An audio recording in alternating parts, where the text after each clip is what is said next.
So starting episode, well, the first story that we've had, and we're kind of shifting gears with the way we're going to have this feed for this new podcast.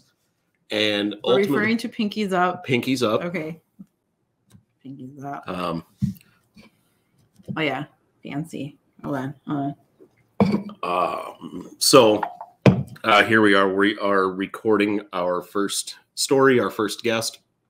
So thank you to her for showing up. But the way we're going to do things is initially we're going to have a separate website, a separate feed, separate everything. From Finding Paradise. From Finding Paradise. Yeah. So, you and I were going to keep Pinkies Up as its own thing. And then, you, Ethan, and I, we would have Finding Paradise as its own thing. We kind of decided this morning, partially through some technical difficulties, that somewhat forced our hand, but probably into a better decision ultimately anyway. Yeah. And so we're just going to kind of keep those under one umbrella, one feed. And so, we'll see that under, if you already subscribed to Finding Paradise, you're going to also see Pinkies Up, same place where you'd find Finding Paradise and Little Catsups. We'll have it on YouTube, same audio only platforms. Everything will be the same. It'll all be under one roof. And that's going to allow us to take a website that we don't have actually for Finding Paradise, but we do have for Pinkies Up, that's been under construction. So we're going to, again, shift gears with that. And that's not going to be the Pinkies Up website anymore. It'll be the all-encompassing Finding Paradise podcast network, if you will. So that's kind of what we're doing with that. We put out a little teaser episode, and it was on its own feed. And we're probably going to end up just scrapping that. This is just going to be... Oh, okay. I thought we discussed that. I didn't know we were scrapping it. All right, well, anyway, we'll table that. We're finding that out together. Okay. I thought we talked about that before. Whatever. We'll take it as it comes. But we're going to clean things up a little bit. And so ultimately, just if you're already subscribed to Finding Paradise, if you enjoy that, and Little Catsups, stay subscribed. And there will be, it's a little bit more niche, this podcast, but we hope you enjoy it as well. And hopefully some of our Pinkies Up followers, subscribers, we can kind of shift them this direction. So it's going to be a lot easier to keep up on it. Yeah. And keep it all so we know what's going on. And but like we mentioned in the episode coming up, we still take privacy very seriously. And we do that with Finding Paradise as well, but especially with our PSA Pinkies Up stuff. So, and very again, much more sensitive subject. Yeah. So. And then again, like if you are someone that wants to tell your story and heal through that in this kind of smaller arena of dealing with post-separation abuse. And if you were a child raised, maybe where one parent was in, one was out, maybe they were kind of out, but those kind of dueling dynamics within your family, or you are someone that is currently or did deal with this as an adult and you have children where your ex-spouse or the parent of your child is still in the religion and you're trying to wade through all this and want to tell your story, contact us. And this could be its own little separate thing. And again, if you have kind of more general Jehovah's Witness leaving story, that would be under Finding Paradise. Yeah. So, because we found through our own experiences and through, interacting with other people online that, again, this was like an itch that's not being scratched anywhere. And so we're going to try to bring a little bit more awareness to that because unfortunately, when you leave a cult, the abuse doesn't stop there. So hopefully we can continue to provide support, even as people that have left and are going through these things that have been, years out. So hopefully we can continue to help out there, not just with people as they exit, but as they kind of continue that journey.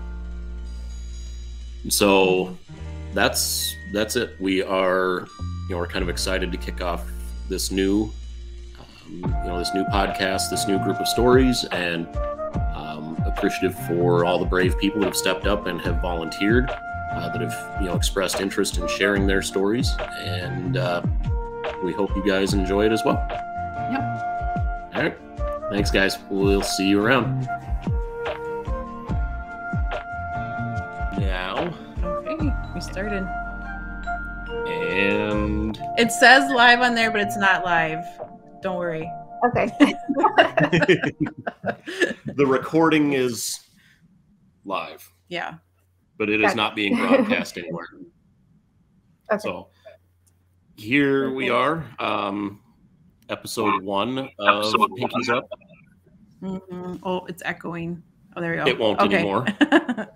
Echo. So, yeah, episode 1, and yeah, technically, I think we had like our own personal episode, kind of introducing it a little bit ago. But this is our first story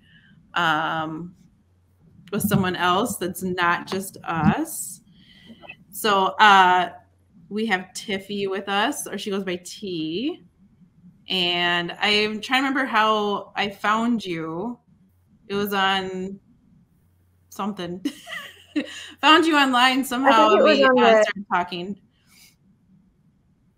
Yeah, it's the XJW resource group on Facebook. Okay. Because I think I had put out a post months ago asking for some help or assistance or feedback or something. And then you were one of those that commented or something. And it kind of led us down this path. And here we are. and thank you. Yes, thank you. Much appreciated.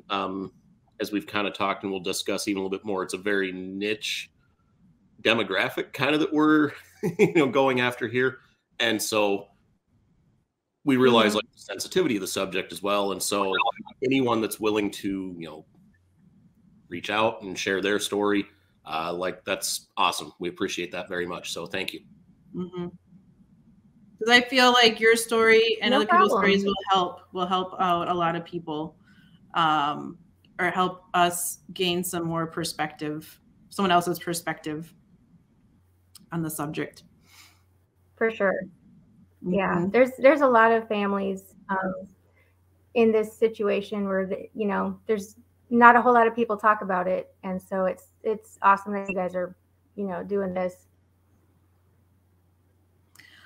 Thank you, and we're glad you're willing to participate. So so we're gonna get started then, and I kind of the way we start out all of our podcasts is we get ourselves a grown-up beverage and we crack that open and we just kind of dive in. So yeah, so we got ours. We've got some I'm going with this one anyway. Damn it.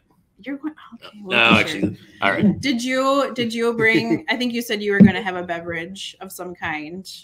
I don't know if you did. I did. I left it. Okay. Got my beer. Perfect. Nice. So, yep. And so here we go. We're going to crack ours. With Tiffy. And here we go.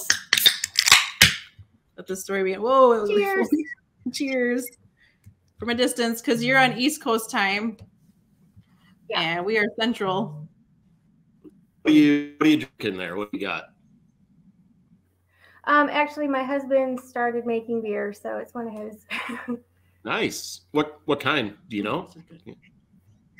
I think it's an American Amber Ale. Okay. That's what he had. Awesome. We got.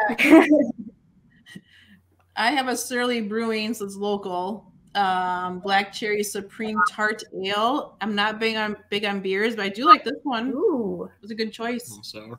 And so Surly's Ethan would be pissed off. Well, actually, more his fiance. She's like a competitive brewery, but I also have a Surly Brewing Company Mango Supreme. So I like mango a lot, so give it a shot. All right. So I guess we're ready to dive in. We got all the beginning stuff out of the way. and it looks like you have a dog joining you. We might have a cat that comes wandering through at some point. Cool. We are animal friendly. I like mine better. I like mine better. Okay. Perfect. So I don't know if you have like an outline for yourself, or if you want me to just kind of ask the questions that I had sent you earlier. What is your preference? I kind of wrote them down just so I would remember what what sequence and everything. But basically, I was raised as one of Jehovah's Witnesses. Both of my parents were also raised as Jehovah's Witnesses. Their parents are the ones that converted. So I'm kind of third generation. Mm-hmm. So, and then, my mom and dad separated and divorced when I was about 4. And then my mom kind of drifted, I guess, away from, Kingdom Hall, and she'd still go to meetings and stuff, just to kind of keep the peace in the family. And my dad's side of the family are all diehard. I mean, hardcore J-Dubs, and so it was tricky. Yeah, especially with those family relationships, and when it's so tough when they are so devout, and that's what comes first. It kind of stunts the rest of the family relationship there. Yeah, it'd be nice to get your perspective, since you were technically raised in like a divided household then. I mean, it's what they would call it. A child raised in that. Because like Tyler and we are dealing with that ourselves, trying to raise children in I would imagine, somewhat similar environment of what you were raised in. And there's a lot of us trying to figure that out, and to get your perspective could be very valuable. Yeah, anything that I have, I am willing to share with you guys. It's a lot of it was really hard, especially being that young and not really understanding what was going on. My dad's side of the family really liked to talk bad about my mom, and because their relationship ended in really bad terms. But my mom's side of the family would keep their opinions of my dad away from me, at least. So there wasn't a whole lot of that. My dad got custody of me, and I think this is kind of skirting around another issue, is that my mom did not make a lot of money, and so she didn't have enough money when she left to support herself and me, because she didn't have any post high school education, and just had little office jobs and stuff like that. So I ended up living with my dad, and he just kind of leveraged that against her a lot, and I felt like it was kind of, I was in the middle. It was kind of like he would go in front of her and, make her feel bad a lot. So that's really unfortunate. That's pretty common, though. Yeah. Mm-hmm. Yeah, it seems that there's no, and I think especially like the marriage relationship, there's no relationship that is, I guess, no relationship sacred, you would say. There's nothing that is above, above that attitude and that kind of looking down on the other person. Mm-hmm. Do you have any, I guess, examples from your childhood or anything you think of specifically that, or maybe you're going to get into it and I'm just jumping the gun here, but about things that maybe was forced upon you or something, as being, because it said you lived with your dad or he got custody of you and he was the Jehovah's Witness, and what he did to try to turn you against your mother or anything like that. Like I said, if you were already planning, like maybe that was your next thing. Sorry. But, well, that's okay. I don't know if that's where Yeah, you would like to take it next, or. Yeah. He would always use visitation. My mom was constantly trying to get more visitation. She moved back to the same small town that they had been raised and married and stuff like that. She moved back so that she could have more visitation with me. And it just seemed like it was a power play. I mean, it was constant. Like we would try to do mediation, and I was always there. And I remember all these meetings that we would have where they would just get together without lawyers and stuff. They would just get together to talk and see what they could work out. But nothing my mom ever said was ever good enough. And it always came back to, her not going to meetings, or, some rumor. Oh my gosh, the rumors. So being that it's a small town, and I know this is in a lot of kingdom halls, the rumor mill, she was constantly back in the back room getting talked to by the elders for everything. I mean, she was in trouble, but not, you know what I mean? Mm-hmm. There was one elder in particular that really had it out for her, and he never could really pin anything on her, so she never got disfellowshipped, but she was constantly being talked to. And my dad, that was always a point of contention with him. He's like, you can't seem to stay out of trouble, why am I going to let our daughter go with you? And that was, yeah, really, and it's the rules of really bad. Mm-hmm. Yeah, and answering to men in the back room that have no business being like involved. So yeah, it's just silly. And again, and in his mind, well, she can't keep herself straight, so why? But it's none of their business. So was she an active active Jehovah's Witness throughout this, and just have kind of like fringe and bad association? No, I think she was. Well, they both lived with their respective parents when they got divorced and they moved back to their hometown. They each lived with their parents. And so my mom, I think she had checked out of the church a long time ago, but she was just still going and still doing what she was supposed to do. But I forgot to mention, both of their fathers are elders.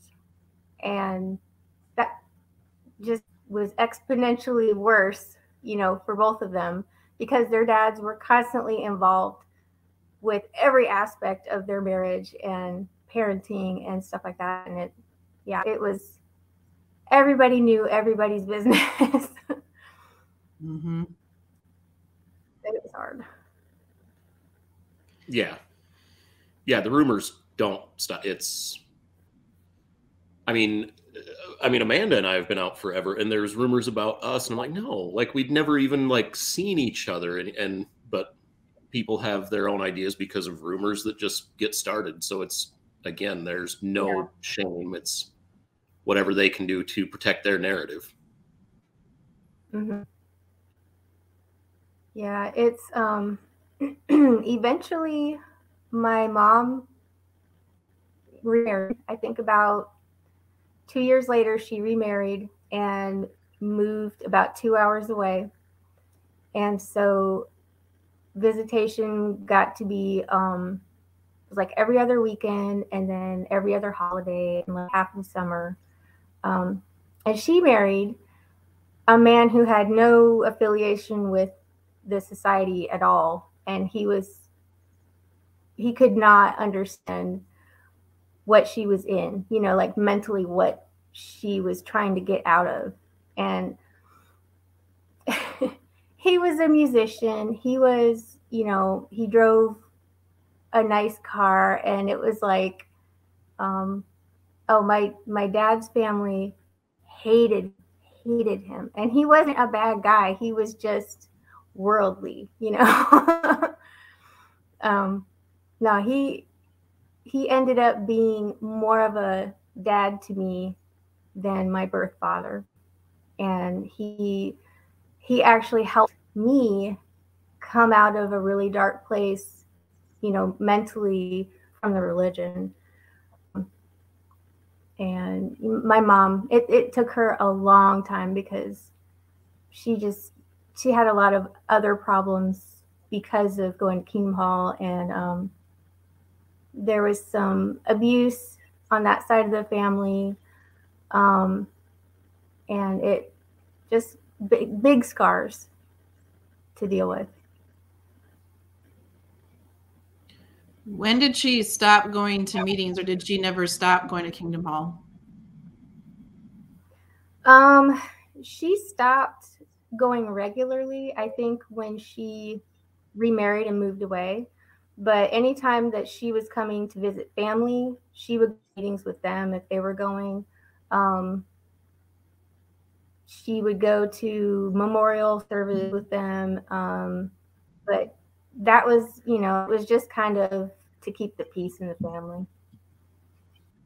No, it was pretty much, yeah, she stopped going to meetings. I want to say about 10 years after being married, she just stopped going altogether and was like, I'm done. You know, I'm done going to meetings. But she wasn't quite as vocal about being against the religion, because at the time she still hadn't like processed everything. And so she was just kind of, you know, not on bad terms. She never got dissociated, never got disfellowship. She just stopped completely. And her family just kind of accepted that, and she didn't get shunned or anything. She, you know, they still were around her and stuff. And so I think that part was good. And, you know, they didn't judge her too much. Yeah, that's good. They would witness at her. They would witness at her and try to, you know, well, you know, Jehovah really misses you. Mm-hmm. And here's some watchtowers. Mm-hmm. Here's our latest book. She's like, thanks. Mm-hmm. Yeah, here's the Return to Jehovah brochure. Mm-hmm. Exactly. Yeah. I remember when that one came out, just to,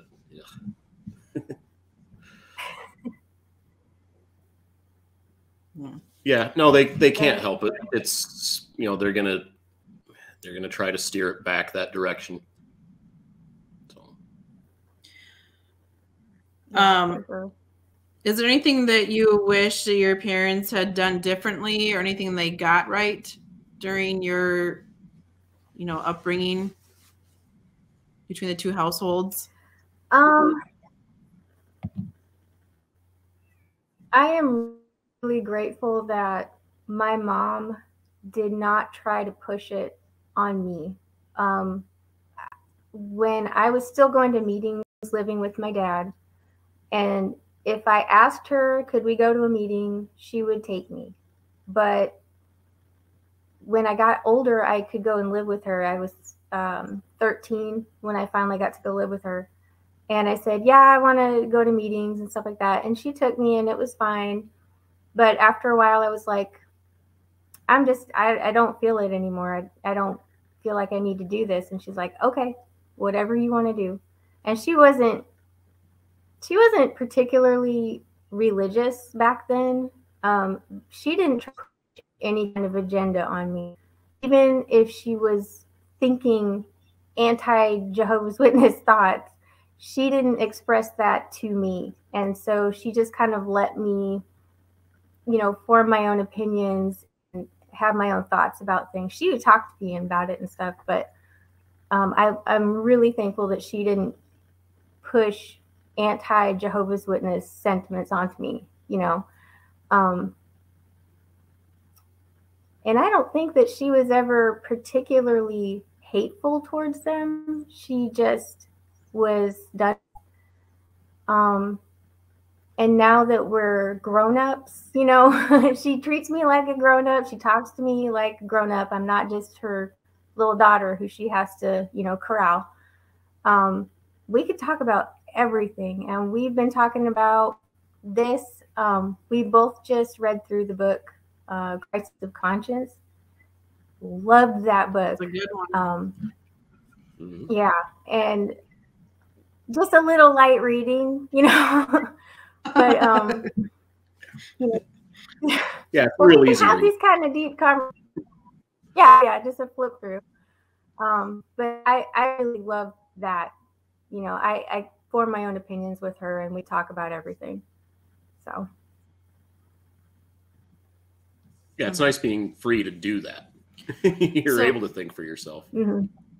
So when you say that she would talk to you about it still, but not anti-witness stuff, like what, do you have an example of that? Like, do you mean she would maybe state what she believed, but let you believe what you wanted? Or what did that look like?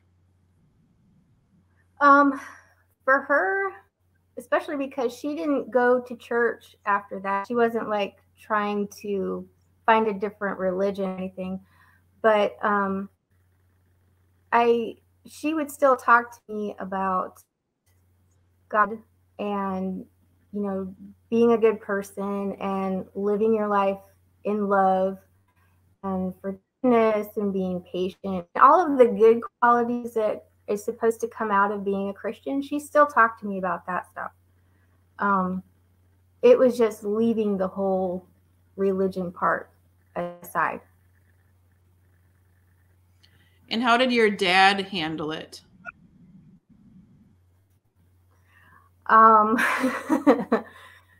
So he and his side of the family are way more devout, and not so much in a Christian sense. Yeah, they believe they are Christians, but my gosh, to the society, devoted to the society. No questions. You cannot question anything. You have to underline your watchtower. That's the answer. That's it. You know, you're not allowed to have these independent thoughts. And I remember my mom started taking me to trick or treat, and we would go do like Christmas lights, stuff like that. And we celebrated Christmas. And my dad came unglued. And I remember him calling her on the phone, and I could hear him screaming at her on the phone, and she was just trying to keep it together, but she was crying, and it was very ugly. It was a very ugly thing. You know, he was to keep me sort of on his side, I guess. But yeah, that's how he handled it, and it was very poor. How did that make you feel while, I guess, trying to process that? Did you like enjoy doing holiday stuff with your mom, but like you knew your dad wasn't okay with it? Were you worried about what he would think? Like, how did that play out for you? When I was little, like probably 5, 6, 7 age, I wanted to celebrate the holidays because it looked like fun, but there was always kind of like a nagging, ooh, I'm doing something that's kind of wrong. So there's just a little tinge of guilt, you know, to celebrating the holidays, even though it was fun. Yeah. But as I got older, I don't know. I decided that these are that I want to do. This isn't just you know, my parents bickering over, is this right or is this wrong? But I mean, these are things I wanted to do. I wanted to celebrate Halloween. I wanted to trick or treat, you know. I wanted to celebrate birthdays in the classroom with my classmates. You know, I wanted to be part of things. And eventually I got to a point where I'm just like, this is how I want to live. You know, I was a kid, and so I'd only had that much say in it, but these are things that I wanted to do. This is important. Yeah, but it was a constant struggle with my dad.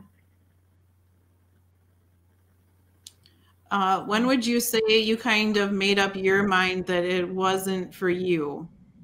Or was there any like defining moment that you went, that were kind of like flipped, where you're like, no, this isn't for me? Yes. Let me take it.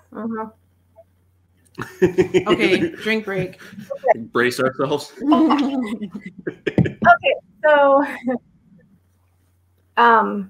my dad remarried when I was about 9. She was more than a decade younger than he was. She was from a different congregation, so she would have been 19.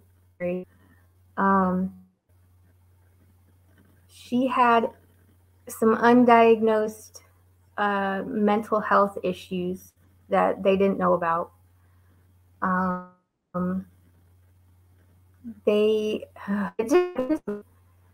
Everything even worse, as if that were possible, but it just got so much worse. They took me out of public school, put me on homeschool because most of my cousins were doing homeschool. I don't know how to describe what it was. It was horrible. I mean, it was a horrible time. We moved to a rural area. Basically had no connection to any outside world except for when we went to the Kingdom Hall. Yeah, she had a lot of problems, and it was a very difficult time. My dad started having health problems. It was a really dark time. I think probably the darkest time in my life, and that's when these are not happy people. And all of this, you know, all the publications are like, oh, Jehovah's happy people. And I'm like, no, if this is what it produces, no, not for me. So and I think my mom recognized that too, because that's when things really started to kind of turn towards me getting ready to go live with her. Because she saw what that whole situation was doing to me. It was very unhealthy. I mean, unhealthy for my stepmother. Did not get along. It's just kind of like the situation felt like they did not love me. They were just me to, you know, get to my mom. Yeah, that's what did it in for me. I was done after that.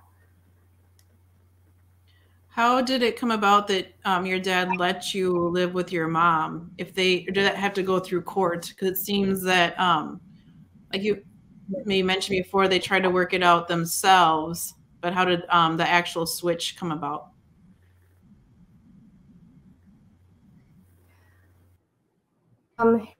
Had basically filed a petition with the court saying that I have to make the decision in our state. I was 13, and I guess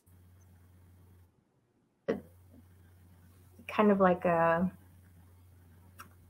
don't know what it is, a mediator. Okay, so they had a legal mediator, just checked all the boxes. You know, do you want to live with with your dad? And that was basically all it took. It just took me getting to a certain age to make that decision. Okay. That's helpful because, like in our state, there isn't really. Maybe there was before. I don't know, but currently there isn't really an age where they get to decide. So that's not something like our children can really fall back on either side of it, for which parent they want to be with or something like that. So it sounds like that kind of helped you out, that law or that rule. And then do you feel like you just did better? Were you like allowed then to like make friends, or how did that transition go? Yes.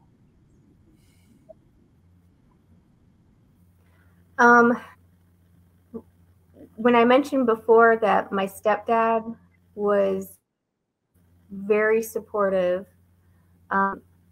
he kind of helped my mom figure out how to parent in a non-Jehovah's Witness way.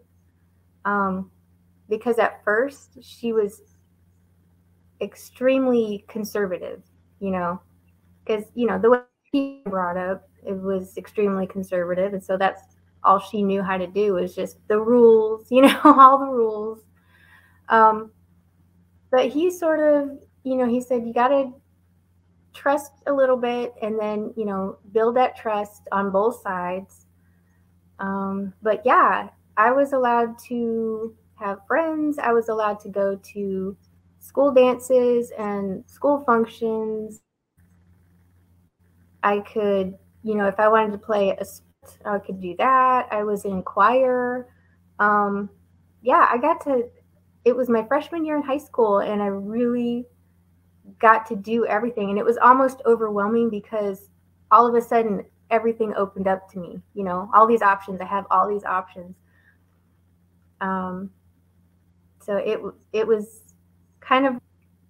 it was hard at first, but once we figured it out, it went really good, and I really enjoyed high school. I feel like I had a normal high school experience. That's great.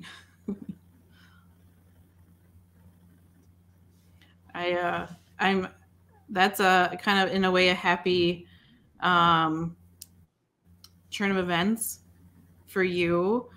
I can't remember what I was going to ask next. I don't know if I'm like derailing you on some things. Is there any points that like you really wanted to make, and I'm directing you away from whatever point you wanted to make?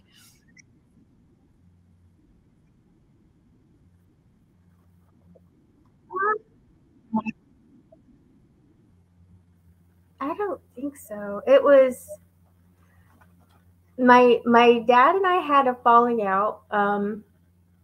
I think it was my sophomore year of high school.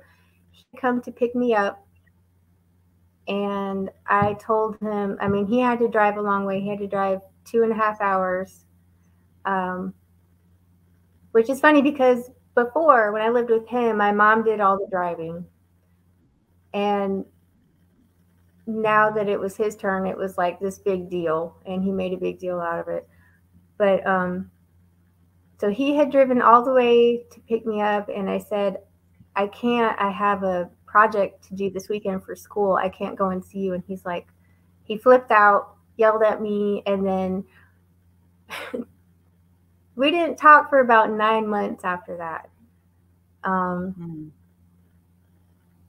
He's like, call me when you do want to see me. Well, I didn't call him for 9 months. So what does that say? Did he ever try to reach out to you during that time? Or it sounds like he was just kind of waiting for you to be the grown up, you're the child, to reach out. Yeah, he left me alone, which is probably for the better. I didn't have anything to say to him.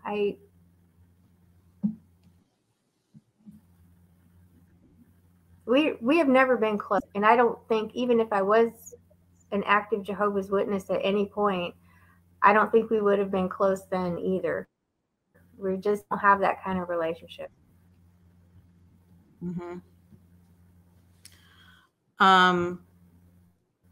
Is there, I think we kind of touched on the question, but is there anything that you're grateful towards, even the Jehovah's Witness faith and I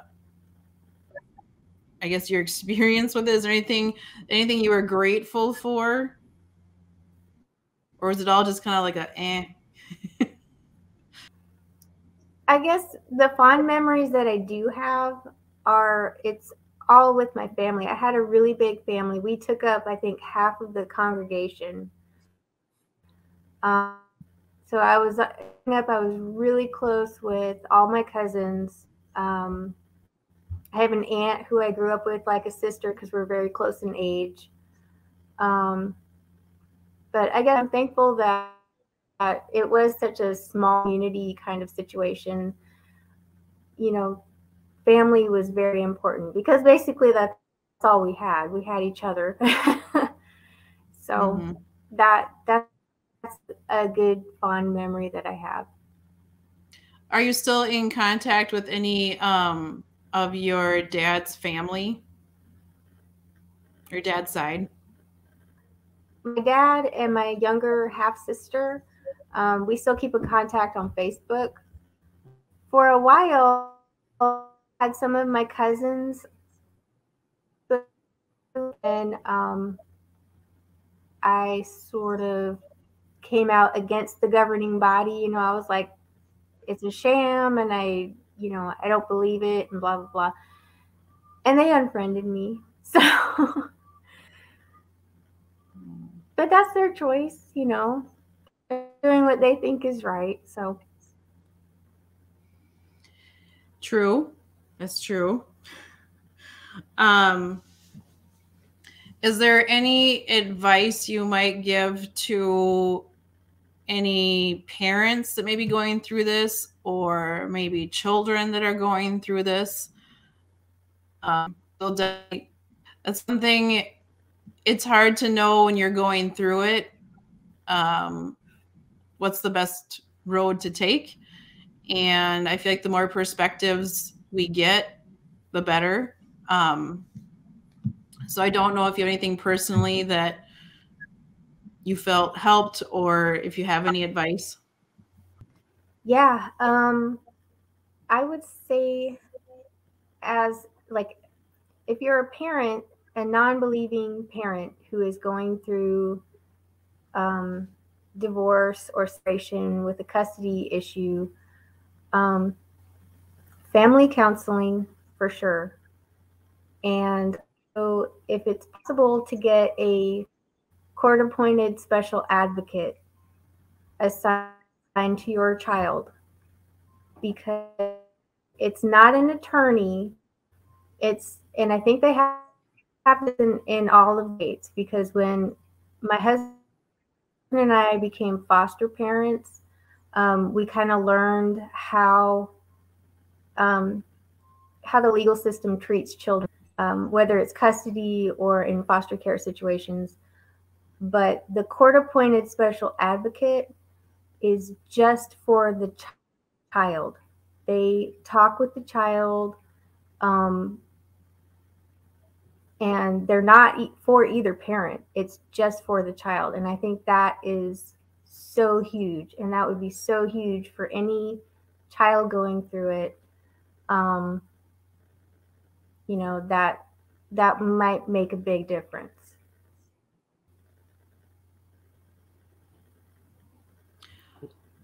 You gonna say something, Tyler? No. No, I was just like, cool. Thank you for. Yeah, thank you for sharing that.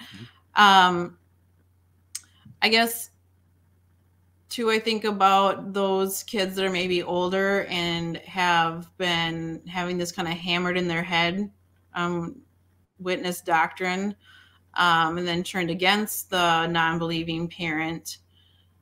That gets kind of tricky, because they've been told and told and told how terrible the other parent is, just simply for not believing the same thing anymore. And I feel like that's kind of a tricky situation. It's kind of hard to know what to do and though in that kind of situation. It seems like what I'm gathering from how your mom did things, she just kind of, let you make your own choices, try to be balanced, and let you kind of figure things out on your own. And that seems to be maybe one of the best ways to handle it. I think family therapy is also, like, you can't really go wrong with that, like trying to create a better relationship within the family dynamic. So those are good things. And I also would hope that is it guardian ad litem, that's, I think, so GAL is, I think what kids, or it's what it's appointed for the child to kind of represent itself, have a voice. I think that could also be a way to go depending on the situation. Yeah. So that's also good advice. I'm trying to think what else. I guess, okay, so what do you feel, it's super glitchy and kind of delayed, so I'm sorry if I'm like talking over you or like, I'm sorry about that. Do you have anything to add to the advice topic? Yeah. Yeah, kind of just to touch on something that you just said. When you're the non-believing parent and you're trying to counter some of the things that the Jehovah's Witness parent is drilling into the child's head, I think the biggest thing to encourage is love. And I think that's something that overlooked. So, as the Jehovah's Witness parents are really concerned with the rules and staying faithful to the organization and stuff like that. And I think one advantage that a non-believing parent has is that you have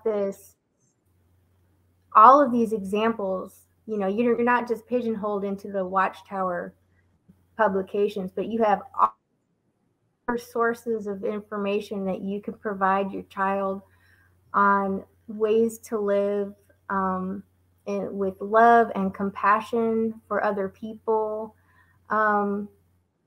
Volunteering together might also be something that could be very helpful, because you're doing something together and it's for other people. And so you're kind of getting that, basically what Watchtower is doing is they're helping people by placing literature. But in this way, you're actually helping people's real everyday lives. If you're going down serving at a food bank, or if you're, handing out, gloves and scarves to the homeless community, just finding ways to incorporate compassion and love in your life with your child. And it might help counter some of that resistance from the Jehovah's Witness side. Yeah, that's good advice. Makes sense. I think one of the questions I had kind of set up too is like, is there any advice for those trying to leave?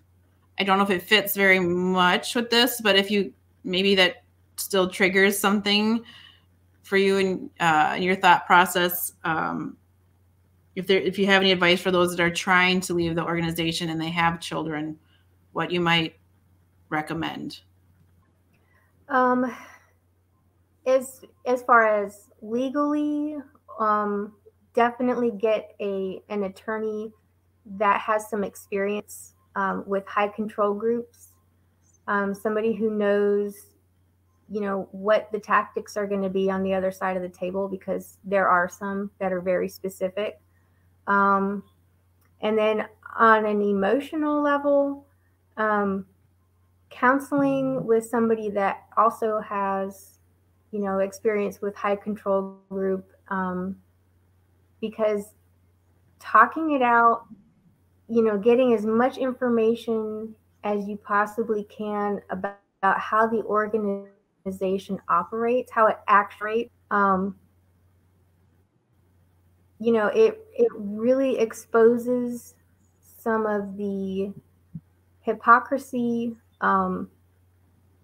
It's just, I would say, arm yourself with knowledge. That's really the bottom line. Is just the more information you have, the more variety of information that you can have, the better, because then you can go in and probably stump some of the Jehovah's Witnesses with information that they don't even know, because they're stuck reading whatever Watchtower puts out, and that's it.